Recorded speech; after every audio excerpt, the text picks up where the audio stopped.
mengisahkan seorang dosen yang bernama Pak Choi yang menjalani hubungan kumpul kebo dengan seorang mahasiswi yang bernama Mina. Terlihat Pak Choi ini bisa dikatakan pria mesum lah. Namun di balik sifat buruknya itu, Pak Choi memiliki jiwa humoris dan rasa menolong dengan sesama yang bisa kita acungi jempol. 거지. Terlihat Pak Choi ini sangatlah agresif terhadap Mina. Namun Mina seringkali menolak ajakan Pak Choi untuk kuda-kudaan. 빼주세요. Lanjut cerita, di kampus ternyata Mina menjadi primadona di kalangan mata laki-laki. Hingga rata-rata laki-laki di kampus itu mengincar goa terselubung milik Mina. Sesampainya di kelas, terlihat Mina cukup dekat dengan seorang teman sebangkunya yang bernama Saitong. Pak Choi yang melihat Mina berdekatan dengan Saitong tentu membuat hatinya cemburu buta dan lalu menegur Mina agar tidak berisik di dalam kelas. 거기. Lanjut cerita, Pak Choi yang penasaran mengenai kedekatan Mina dengan Saitong lalu memantau pergerakan mereka di dalam sebuah mobil. Ternyata mereka bergerak menuju kos-kosan dari Saitong. Pak Choi yang sudah diselimuti rasa cemburu buta lalu mencoba mengintimidasi Mina seakan-akan mengusir Mina dari rumah Pak Choi. Mina yang menerima pesan dari Pak Choi lalu meninggalkan Saitong dengan batang singkongnya yang sudah tegang berdiri. Punya. Sesampainya Mina di rumah Pak Choi, ternyata bukan amukan yang didapat, melainkan Pak Choi mencoba merayu Mina untuk melakukan kuda-kudaan dengannya. Namun lagi dan lagi, Mina menolak ajakan dari Pak Choi. Yap, dari sinilah kisah akan dimulai. Pada keesokan harinya, datanglah seorang gadis Bahenol yang bernama Hansin yang akan menuju kampus itu. Tak disengaja, melintaslah di depan Pak Choi dengan para dosen lainnya.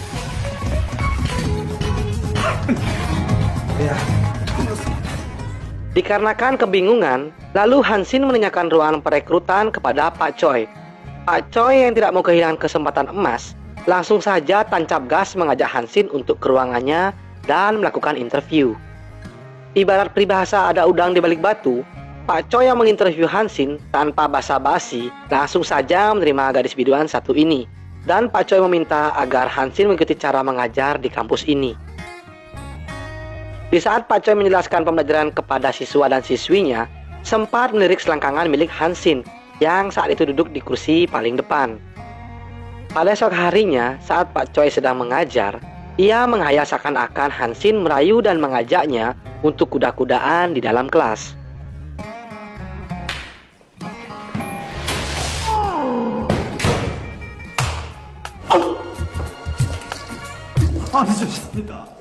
터져줘요. 하지 마.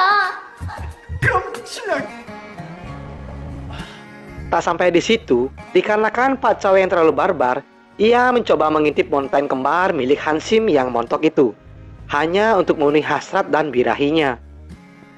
Kurang puas juga, Pak Choi yang mencoba mendatangi tempat aerobik untuk bertemu dengan Hansin. Dikarenakan sudah tidak bisa menahan batang singkongnya yang sudah menjulang tinggi, Pak Choi mencoba untuk menggeranyangi Hansin. Alhasil, Pak Choi mendapatkan bau mentah darinya.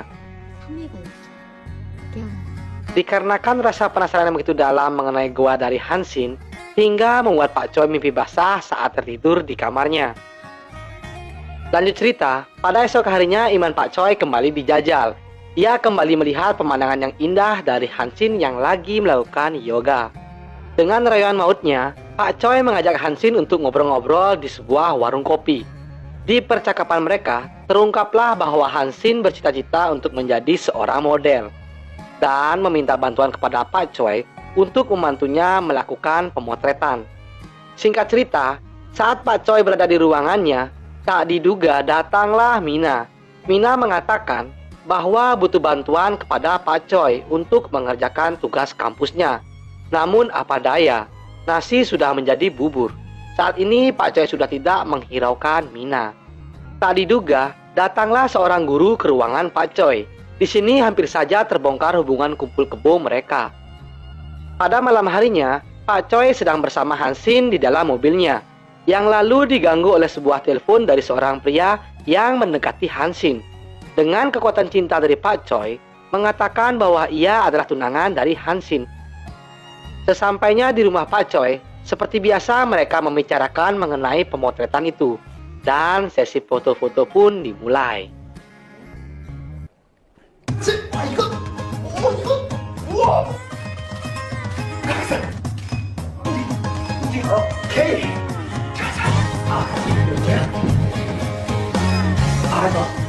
Setelah puas di sesi pemotretan, lalu mereka berdua merayakannya ke sebuah bar untuk minum-minum. Dikarenakan Pak Choi yang sudah dimabuk cinta dan ditambah lagi mabuk minuman, lalu Pak Choi mengajak Hansin kembali ke rumahnya. Di sana Pak Choi mencoba menggeranyangi Hansin. Lagi dan lagi, Pak Choi kembali mendapat penolakan. Namun ditutup dengan ciuman manis dari Hansin. Dari sinilah Pak Choi mendapatkan pelajaran berharga bahwa cinta itu tidak hanya sebatas nafsu belaka. Pada esok harinya, Pak Choi tak patah semangat lalu kembali mencoba peruntungan dengan merayu Hansin. Namun kali ini, ia mencoba dengan sifat humorisnya. Alhasil Hansin membalas perhatian lebih dari Pak Choi.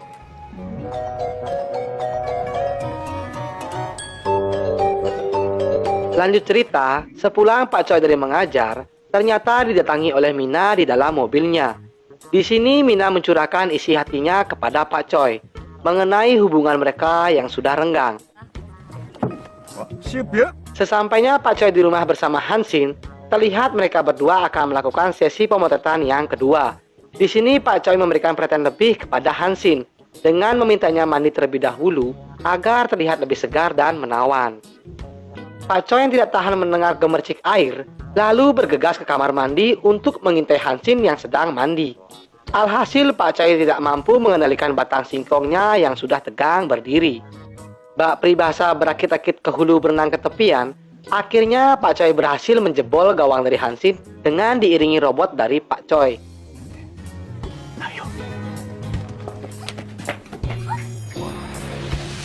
나에게 열정적인 사랑을 나눠주고 있었지. 우리 그걸 사랑. 그럼 처음부터 다 알고 있었던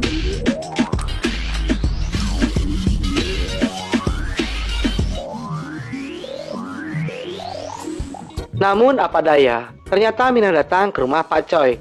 Dengan cerdiknya, Mina mematikan saklar lampu dan seketika berada di belakang Pak Choi. 해결했어. 우리 하던 거 해서 계속 하면 돼. 근데요. Namun, bukannya diamuk, mereka malah akur tidur bertiga di rumah itu. Sungguh nikmat sekali.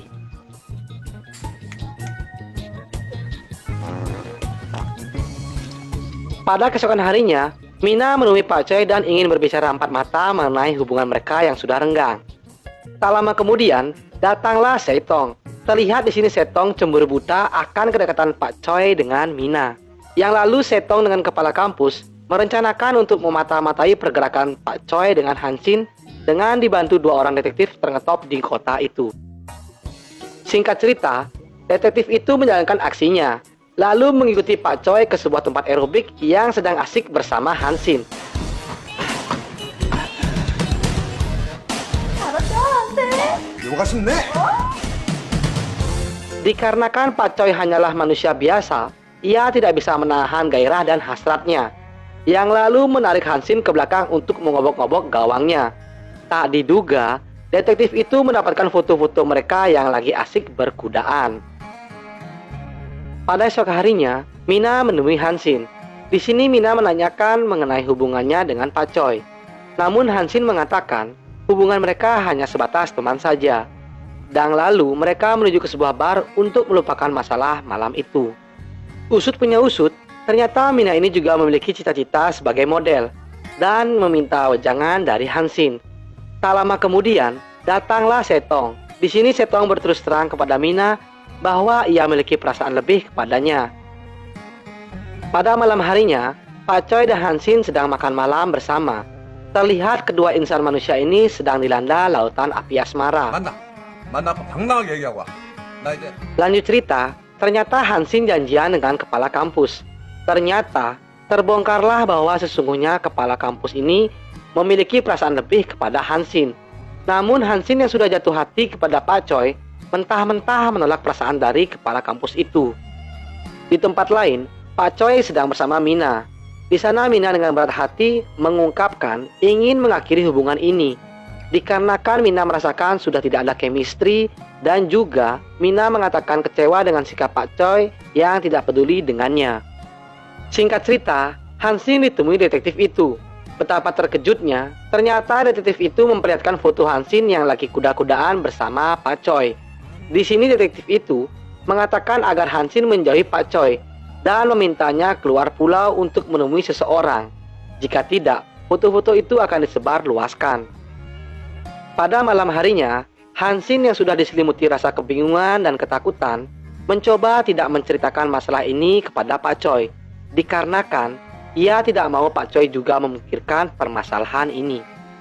Lanjut cerita, pada esok harinya, Pak Choi mendapatkan telepon dari Hansin yang mengatakan akan pergi keluar pulau untuk menyelesaikan permasalahan ini. Tak diduga, ternyata Pak Choi melihat Hansin berada tepat di depannya. Lalu Pak Choi mengejar Hansin dan menanyakan penyebab Hansin pergi meninggalkannya. Dengan berat hati, akhirnya Hansin menceritakan permasalahan ini kepada Pak Choi.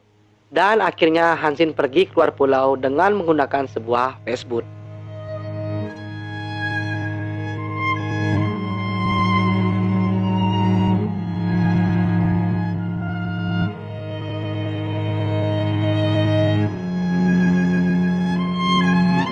Sesampainya Hansin di seberang pulau, ternyata sudah disambut dengan seorang gadis oleh suruhan pria itu.